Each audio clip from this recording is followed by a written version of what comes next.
Hello, and welcome back to Mondays with Melissa. I'm so excited that you're here. This is episode number 4. So loving the podcast. If you guys have any questions on anything I've covered, if you want to talk more about some things I've already addressed, let me know. I'm here to serve you and share what would be pertinent to you. By the way, I'm Melissa Rolfs. I'm a holistic health and life coach, and I help women break free from sugar and stress eating so they can be calm, confident, and in control. And I'm so glad you're here. And today I really want to talk about boundaries because this was an area in my life that once I discovered my lack of boundaries and how they were impacting everything, implementing boundaries was a real game changer for me. And so I'm hopeful that maybe you'll relate to some of my story and find that maybe adding some boundaries to areas of your life would be helpful as well. And so I think it's interesting because in my coaching practice, we talk a lot about sabotage, and there are 3 main types of sabotage that come up for people. One is usually something always seems more important. And that looks like you're getting ready to go to the gym or you're getting ready to go do something for yourself.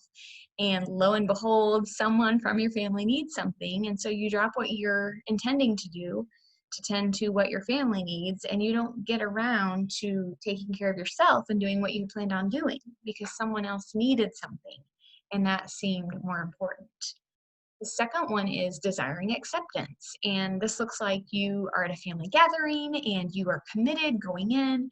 You know what you're going to eat. You know what you're not going to eat. You've geared up and you've prepared, and your aunt comes in and she's like, I can't believe you're not eating my favorite potatoes. They're the favorite for you. You're wasting away to nothing. And she kind of razzes you about not eating something. And because you desire her acceptance, you end up putting it on your plate and eating it anyway, even though you feel bad because you want her to accept you. The third one, and I fell into this a lot as a new mom, was you've been good, you deserve a little extra. And so for me, what I would do in this situation is I would have a rough day staying home with the kids. I would be tired. I would go to the store and get groceries, and then I'd have to grab trail mix at Target in the candy aisle because it was healthy. And so I'd sit in the car and pick out the M&Ms and really not eat the trail mix, even though, do you see how warped my thinking was about that? I thought it was healthy, so I grabbed it, but then I didn't eat the healthy stuff and I ate the sugar. So that was my sabotage of I deserve a little extra. And we do this.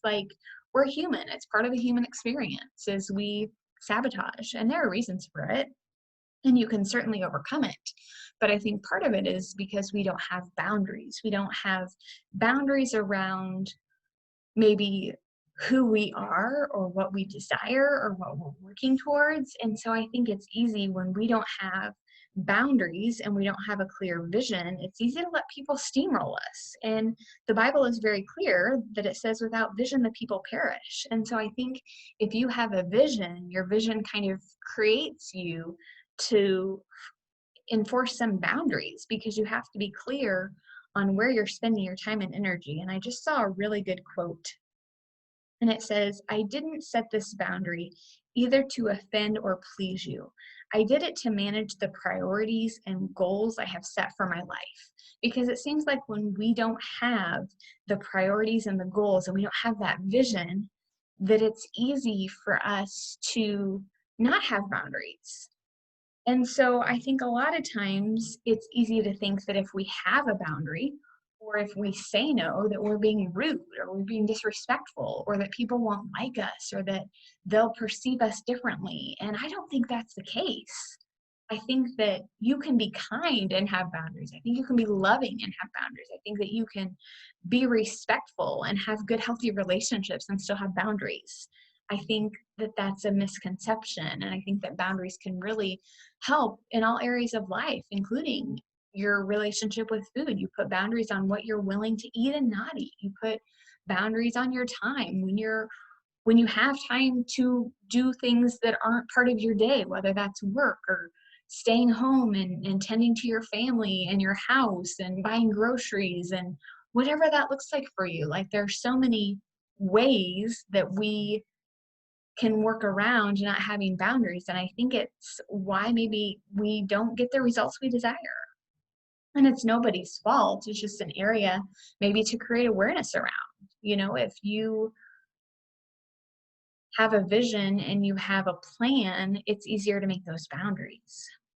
So if you feel like you're lacking boundaries, my encouragement to you would be, what is your vision? What is your plan? What is your goal? And if you don't have that, maybe spend some time in quiet. Maybe spend some time asking yourself those hard questions.